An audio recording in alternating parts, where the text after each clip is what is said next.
The soldier had just walked into a passage when the exit suddenly closed. A laser beam appeared and quickly sliced towards them. The captain led two others to lie down. However, the woman didn't react in time and had her neck cut through. Another soldier had his fingers cut off and lost consciousness. At this time, another laser beam appeared below.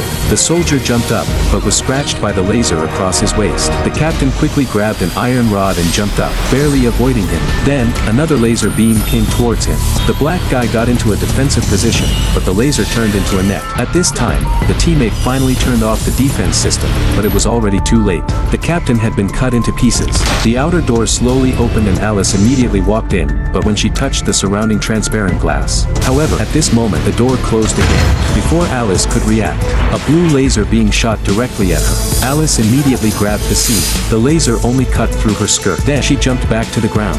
Before Alice could catch her breath, another laser came towards her. Alice immediately jumped up and escaped into a ventilation duct. So Alice crawled forward in the duct for a distance and found an exit. She opened the protective net and then jumped down only to find herself in a quarter. She observed the surrounding environment and found that there was no one around, but there were surveillance cameras. There was also a stretcher placed in the quarter, so she immediately walked up to the stretcher and then pushed it forward. But soon it was cut in half by a guillotine rising from the ground. After she calmed down, Alice continued to look for other exits. Unexpectedly, she stepped on a trap again. The machine shot out a bomb and Alice was immediately pierced through the body. After Alice was seriously injured and in a coma, two people in chemical protective suits appeared in front of her. One of them voluntarily took off his helmet. Take a sample of the blood and get rid of that.